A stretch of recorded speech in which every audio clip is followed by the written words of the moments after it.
한번 따라합니다. 내 백성을 보내라. 내 백성을 보내라 하는 제목입니다. 하나님께서 우리를 많은 사람들 중에서도 특별히 우리를 죄에서 구원해 주시고 하나님의 백성으로 삼아 주셨는데, 그 가장 큰 목적이 무엇일까요? 왜 하나님께서 우리 주변에도 수없이 많은 사람들이 있는데 우리를 죄에서 구원하시고 하나님의 백성으로 삼아 주시고 이렇게 하셨을까요? 그것은 무엇보다 우리 하나님을 예배하게 하기 위해서요. 찬양하게 하기 위해서요. 하나님을 섬기게 하기 위해서입니다. 우리를 예배하기 위해서, 예배하는 자 삼아서 예배자로 삼으시기 위해서 하나님께서 많은 사람 중에 구원해 주시고 구별해 주시고 하나님의 백성으로 삼아 주셨어요. 그러니까 아무나 예배 드리고 싶다고 해서 예배할 수 있느냐? 없습니다. 누구나 예배자가 될 수 있느냐? 없습니다. 우리는 그저 예배 마음만 먹으면, 내가 마음만 먹으면 할 수 있다고 생각하지만 하나님은요, 아무에게나 누구에게나 예배받고 싶지 않아요. 하나님은 아무에게나 아무 사람이나 누구나 하는 그런 예배, 그런 기도, 그런 찬양을 받고 싶지 않으신 거예요. 그래서 하나님은 세상에 많은 사람이 있지만 그 중에 특별히 선택하시고 구별하셔서 그 사람들로 하여금 하나님을 알게 하시고 섬기게 하십니다. 예배자로 삼으시고 그들에게 예배를 받으시고 기도를 받으시고 찬양 받으시기를 원하십니다. 그래서 우리를 이 자리에 있게 하신 거예요. 이스라엘 백성의 출애굽 사건이 이제 오늘 읽은 출애굽기 5장 이런 부분에서 시작해서 쭉 출애굽 사건이 이어지는데, 이스라엘 백성의 출애굽 사건은 바로 그 목적을 이루기 위해서, 사람들을 선택해서 구별해내서 하나님을 예배하는 예배자 삼기 위해서 출애굽을 시키신 하나님의 역사다 하는 것이에요. 그런데 이스라엘 백성이 출애굽을 해서 광야 생활 40년을 하고 가나안에 들어가는 그 모든 과정을 자세히 살펴보고 이 말씀을 보면 우리 기독교 신앙생활의 그 여정과 기독교 신앙생활의 시작과 그 이후의 여정과 너무너무 비슷하다는 것을 우리가 발견할 수 있어요. 그래서 오늘 이 출애굽의 과정들을 보면서 이걸 가지고 설교를 한번 해야 되겠다. 그래서 오늘 말씀을 준비했어요. 우리가 아는 대로 야곱과 그의 후손이 이미 애굽에 가서 총리가 되어 있는 요셉의 초청으로 애굽으로 이주를 해갔지요. 몇 명이 갔습니까? 70명이 갔지요. 그들은 애굽에서 430년을 사는 동안 70명에서 거의 200만 명 정도로 그 숫자가 엄청나게 많아졌어요. 감사한 일이지요. 그런데 문제는 뭐냐? 요셉을 아는 왕들이 있을 때는 그래도 이스라엘 백성들을 무시하지 아니하고 잘 대해줬는데, 왜? 요셉이 애굽에 미친 영향이 크니까, 고마우니까 잘해줬는데, 이제 400년이 넘게 있다 보니까 왕이 바뀌면서 요셉을 알지 못하는 바로 왕들이 다스리면서 이스라엘 백성을 잘해주는 것은커녕 엄청나게 학대를 했어요.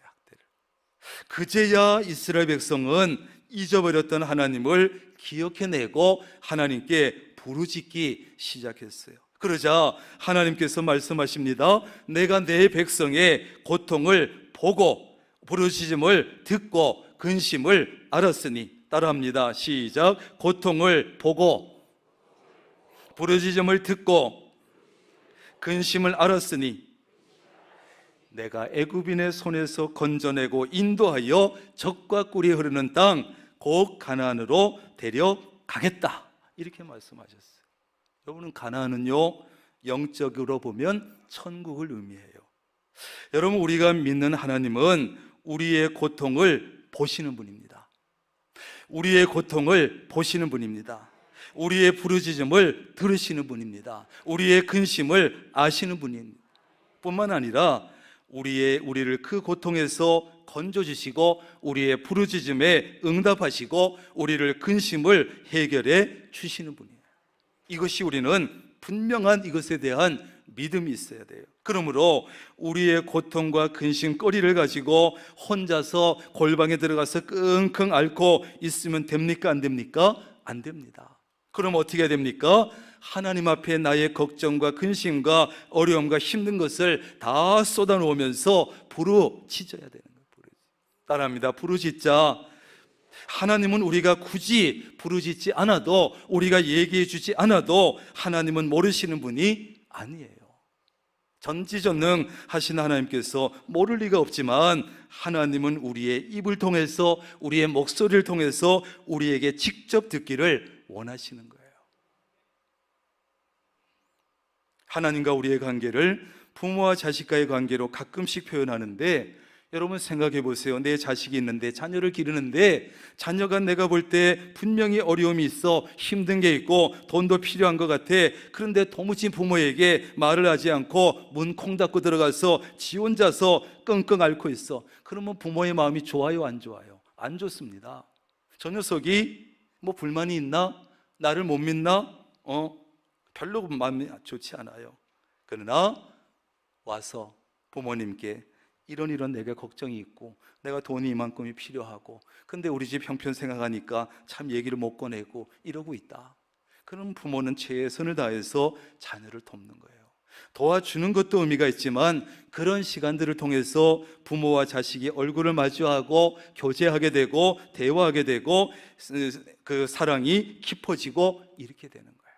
그러니까 하나님은 우리가 얘기 안 한다고 몰라서가 아니라 우리의 기도를 통해서 우리와 교제하시고 대화하시기를 원하시는 거예요. 그래서 하나님은 우리와 하나님 사이에 기도라고 하는 통로를 활짝 열어놓으시고, 얘들아 힘드니 얘기해라, 몸 아프니 얘기해라, 필요한 거 있으냐 얘기해, 털어놔, 그렇게 하시는 거예요. 그게 기도 아니겠어요? 그런데 이스라엘 백성이 애굽에서 학대당하고 있는 것보다 더 심각한 문제는 뭐겠습니까? 이방 나라 애굽에서 400년 이상을 살다 보니까 세월이 지나면서 조금씩 하나님을 잊어버리더니 430년이 되니까 하나님을 거의 잊어버리고 말았어요. 그래서 하나님의 절기도 지키지 아니하고, 하나님 앞에 제사도 드리지 않고, 예배도 드리지 않고, 기도도 하지 않고, 찬양도 하지 않고 거의 잊어버린 거예요. 불신자처럼 되어버렸어요.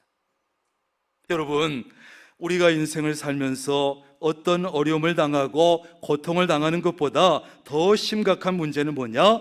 따라합니다. 하나님을 잊어버리는 것이다. 그게 심각한 거예요. 그게.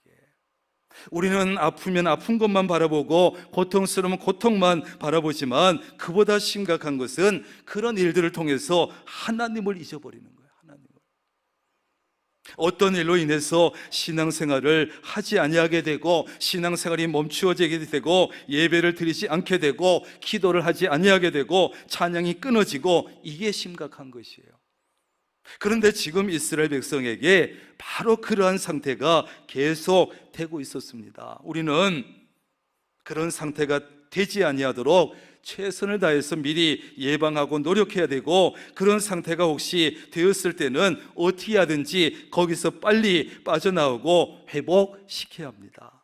다시 하나님을 기억해내야 합니다. 다시 예배를 시작해야 됩니다. 다시 기도를 시작해야 됩니다. 다시 하나님을 찬양해야 됩니다. 다시 신앙생활을 회복해야 합니다. 그러나 그것은 내가 결심하고 내 힘으로 하려고 할 때는 쉽지는 않아요. 이스라엘 백성도 지금 그런 상태에 빠져 있었던 거예요. 그래서 하나님은 모세를 불러가지고 모세를 통해서 이스라엘 백성을 출애굽시키기로 작정을 하셨어요. 하나님께서 모세와 아론을 바로에게 보냈습니다. 모세는 바로에게 하나님의 말씀을 전했습니다. 내 백성을 보내라. 그러면 그들이 광야에서 내 앞에 절기를 지킬 것이다. 바로가 보냈을까요? 안 보냈을까요?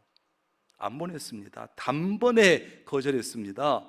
여호와가 도대체 누구냐? 여호와가 도대체 어디서 굴러먹던 깡통이냐? 내가 이스라엘을 그 말 듣고 보내겠냐? 보내지 아니하리라. 단칼에 거절했어요. 모세가 다시 말합니다. 바로요, 우리가 사흘기쯤 가서 우리 하나님 여호와께 제사 드리려 하오니 허락하소서. 그러자 바로가 뭐라 그럽니까? 야, 가서 일이나 해. 이것들이 말이야, 일하기 싫으니까, 쉬고 싶으니까 게을러 가지고 무슨 예배 드린다고 이전보다 더 힘들게 노동을 시켰어요. 여러분 어떻게 생각하세요? 아니 그래도 400년 넘게 하나님 잘 잊어버렸다가 이제 겨우 하나님을 좀 찾으려고 하고, 그럼 하나님이 도와주시고 마리아 길도 확확 열어주셔야지, 아니 노동을 더 심하게 시키도록 놔두시나? 섭섭하지요. 그런데 하나님은 아직도 이스라엘 백성에게 섬김받고 예배받기를 원하셨어요. 그래서 바로에게 명령합니다. 내 백성을 보내라. 그들이 나를 섬길 것이니라. 하나님은 바로에게 여러분, 애굽에 내려졌던 10가지 재앙을 내리시는 동안 이 똑같은 말씀을 6번이나 반복해서 말씀하십니다. 내 백성 보내라. 그들이 나를 섬길 거다. 여기 출애굽기에 나오는 바로는 그러면 누구를 상징하고 의미할까? 무엇을 말하겠습니까? 첫째는 하나님을 알지 못하는 세상을 말할 수도 있고, 하나님을 섬기지 않는 불신자를 얘기할 수도 있고, 악한 영인 사탄을 얘기할 수도 있습니다. 그래서 지금부터 여러분 들으면서 바로라는 이름이 나오면, 아, 하나님 알지 못하는 세상, 하나님 믿지 않는 불신자 또는 사탄, 이렇게 생각하고 설교를 들으시면 돼요. 지금도 하나님은 우리에게 섬김받고 예배받기를 원하십니다. 그래서 하나님은 지금도요, 세상을 향해서, 불신자를 향해서, 사탄을 향해서 이렇게 말씀합니다. 내 백성 보내줘라. 내 백성 풀어줘라. 그들이 나를 섬기게 해줘라. 나를 예배하게 내버려둬라. 말씀하시는 거예요. 혹시 난방이 틀어져 있으면 꺼도 되겠습니다. 그러나 여러분, 세상은요, 불신자들은요, 사탄은요, 우리가 하나님 섬기고 주의를 잘 지키고 예배 드리는 것을 좋아할까요? 싫어할까요? 아주 싫어합니다. 아주 싫어합니다. 이 애굽의 바로처럼, 야, 너 일하기 싫어서 그렇지, 게을러서 그렇지, 쉬고 싶어서 그렇지, 그래서 교회 가려고 핑계대고 그러는 거지, 그렇게 해서 아주 싫어해요. 저도 군대에 있을 때 매주일 교회 가려고 하니까 고참들이 눈치를 되게 주더라고요. 너 자대에 있으면은 일 시킬까 봐 그러지? 아주 싫어해요. 그래서 사람들이 누군가 기독교 신앙을 가지고 이제 신앙생활을 좀 해보려고 하면 아주 싫어합니다. 여러 가지 방법으로 적극적으로 방해를 하고 막아섭니다. 그리고 교회 다니기로 결심하고 이제 교회에 등록했어. 오늘도 등록했습니다만 교회를 이제 어렵게 마음먹고 교회를 등록했어. 그러면 좋은 일이 생겨야 돼요? 나쁜 일이 생겨야 돼요? 좋은 일이 생겨야 되죠. 그러면 얼마나 좋겠어요. 그런데 목회하면서 이렇게 보면요, 정말 어렵게 전도받고 결심하고 어렵게 교회에 등록했는데, 좋은 일이 생겨야 되는데 오히려 이런저런 나쁜 일이 생기는 거예요. 교회에 왔는데 좋은 일이 생기면 잘했구나, 정말 잘했구나 이럴 텐데, 어렵게 교회에 와서 등록을 했는데 그 위에 어려운 일들이 더 많이 생기는 거예요. 그러면 악한 영 사탄은 뭐라 그럽니까? 너 이래도 예수 믿을 거야? 몸도 아프게 하고요. 너 이래도 교회 갈 거야? 방해하고요. 그러면 교회 왔던 사람이 무슨 생각이 듭니까?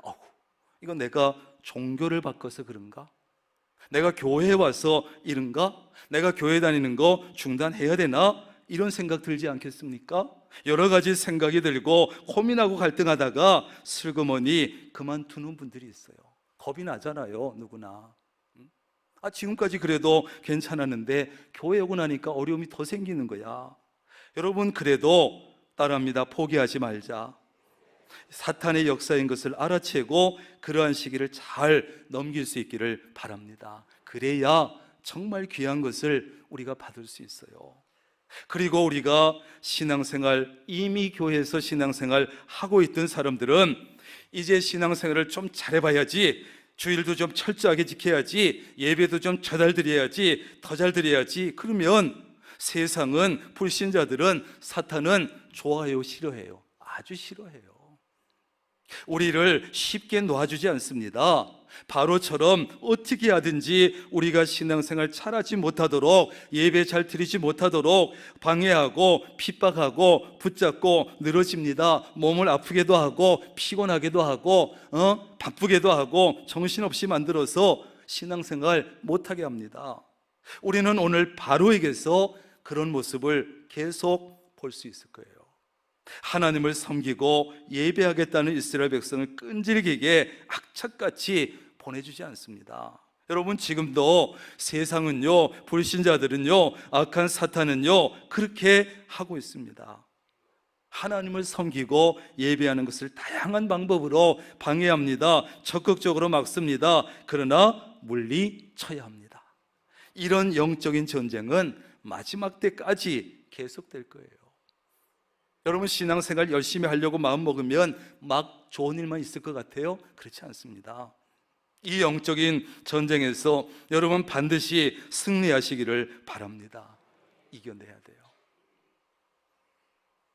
정말 귀하고 좋은 것을 얻는 것은 어려움이 따릅니다. 쉽게 얻어지지 않습니다. 바로가 이스라엘 백성 보내는 것을 완강하게 거절하자 드디어 하나님께서 나일 강물이 완전히 피로 바뀌는 첫 번째 재앙을 내렸어요. 그러나 바로는 모세의 말을 듣지 않았습니다. 바로는 이스라엘 백성이 광야로 나가서 하나님을 섬기고 절기를 지키고 예배 드리는 것에 대해서 전혀 관심을 가지지 않았어요. 오직 관심은 뭐예요? 저 200만 명이나 되는 저 노동력을 착취해서 많은 것을 일이나 시켜 먹어야지, 거기에만 오직 관심을 가졌어요. 그렇습니다. 세상은, 불신자들은 하나님에 대해서, 예배에 대해서 관심 없습니다. 보이지 않는 영혼에 대해서, 천국에 대해서 관심 없습니다. 그들이 관심 있는 것은 오직 자기 자신, 그리고 돈, 그리고 건강, 이런 것에 대해서만 얼마나 관심이 많은지 몰라요. 그러면서 신앙생활하고 있는 우리에게도 그냥 자기들처럼 그렇게 살라고 하는 거예요. 야, 하나님에 대해서 관심 가지지 마, 예배에 대해서 관심 가지지 마, 영혼에 대해서 관심 끊어. 그저 네 할 일이나 열심히 하고 공부나 열심히 하고 돈이나 많이 벌고 건강에나 관심 가져. 우리도 자기들처럼 그렇게 살기를 원하는 것이에요. 그러나 우리는 어떻게 하면 하나님을 더 잘 섬길 수 있을까 관심을 가져야 합니다. 어떻게 하면 영혼이 잘 될 수 있을까 관심을 가져야 합니다. 어떻게 하면 예배를 잘 드리는 좋은 예배자가 될 수 있을까 관심을 가질 수 있기를 바랍니다. 우리가 관심을 가져야 될 것은 그것이에요. 우리가 그런 것에 관심 가지는 것, 세상은 관심이 없고 싫어하고 불신자들은 관심이 없더라도 우리는 관심을 많이 가져야 합니다. 두 번째, 세 번째 개구리 재앙과 이 재앙을 내렸는데도 바로는 조금 살만하니까 이스라엘 백성을 또 보내지 않았어요. 바로는 네 번째 파리 재앙이 내리고 나서야 이제 한마디 합니다. 너희는 가서 이 땅에서, 따라합니다, 이 땅에서 너희 하나님께 제사 드려라, 이렇게 말했어요. 이 땅에서. 모세는 분명히 광야로 나가서 드리겠다는데 그냥 이 땅에서, 그냥 애굽 땅에서 제사 드려, 그러면 되잖아. 그러나 모세는 다시 한번 말합니다. 안 됩니다. 우리가 사흘 길좀 광야로 가서 하나님께 제사 드려야 합니다. 그랬더니 바로는 그러면 광야에서 제사 드려, 거기까지 좋아. 그런데 따라합니다. 너무 멀리 가지는 마라. 어렵습니까? 따라합니다. 너무 멀리는 가지 마라. 그래요. 광야까지는 가는데 너무 멀리 가지는 마. 여러분, 세상은, 불신자들은, 사탄은요, 이렇게 끈질기게 우리가 하나님 섬기는 것을 막고 예배를 방해하고 우리가 예배 드리는 것을 막습니다. 그러나 우리는 하나님을 섬기고 예배 드리려고 하겠지요. 그러면 어떻게 하겠습니까? 야, 꼭 그렇게 하나님을 믿어야 돼? 당신 꼭 그렇게 예수 믿어야 돼? 꼭 예수 믿고 싶으면 그냥 마음으로 믿어. 마음이 중요하잖아. 하나님도 중심을 보신다잖아. 그런 말은 또 어떻게 이렇게 잘하는지 몰라요. 교회도 안 하는, 하나님도 중심 보니까 마음으로 믿으면 되지 꼭 교회 가야 돼? 꼭 교회를 다녀도 너무 깊이 빠지지는 마. 너무 멀리 가지 마. 깊이 빠지지는 마. 길도 복잡한데 그냥 집에서 영상으로 예배 드리면 되지. 뭐가 달라? 힘들게 교회까지 가서 예배 드릴 필요가 뭐가 있어? 기름 써가면서 영상으로 예배 드리면 되잖아. 그래서 하나님을 잘 섬기고 예배도 좀 잘 드리려고 할 때 이렇게 우리의 마음을 살그머니 흔들어 놓고 유혹을 하지요. 세상은, 불신자들은, 사탄은요, 우리가 하나님을 믿지 못하게 하려고, 주의를 지키지 못하게 하려고, 예배드리지 못하게 하려고 때론 우리를 조롱하는 사람도 있고 핍박할 수도 있고 협박하는 사람도 있고 달콤하게 유혹하는 일도 있을 겁니다. 그러나 그들이 조롱을 하든 협박을 하든 핍박을 하든 유혹을 하든 우리는 하나님을 섬겨야 하고 주의를 지켜야 되고 예배 자리로 나와야 합니다. 그래야 우리의 믿음을 겨우겨우 지켜나갈 수 있어요. 신앙생활을 겨우 유지해 나갈 수 있어요. 주의를 지키고 예배 드릴 수 있어요. 우리가 신앙생활 유지하고 매주 주의를 지키고 꾸준히 예배 드리는 것 쉽지 않습니다. 쉽지 않아요. 그래서 신앙생활을 해보겠다고 결심을 하고 등록을 많이 하지만 작년에도 100명 넘게 등록했지만 그 가운데 많은 사람은 슬그머니 안 보이는 것이에요. 그런데 바로는요, 다시 약속을 어기고 이스라엘을 보내지 않았습니다. 하나님 모세를 또 보냅니다. 바로에게 요구합니다. 내 백성 보내라. 그들이 나를 섬길 것이다. 네가 만일 보내기를 거절하고 억지로 잡아두면 가축들이 돌림병으로 다 죽을 거다. 이 5번째 재앙으로 애굽의 가축은 다 죽고 이스라엘 가축은 하나도 죽지 않았는데 그것을 보고도 바로는 이스라엘을 보내지 않았어요.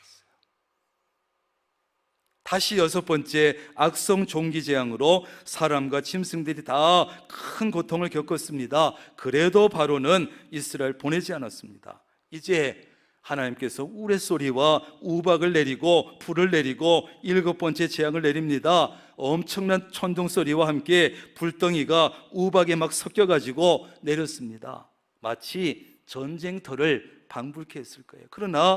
그러자 바로가 제발 그쳐달라고 하면서 말합니다. 내가 너희를 보내리니 너희가 다시는 머물지 아니하리라. 그러나 재앙이 그치자 바로는 또 이스라엘을 보내지 않는 거예요. 여러분, 우리의 신앙생활을 방해하는 것이 이렇게 집요합니다.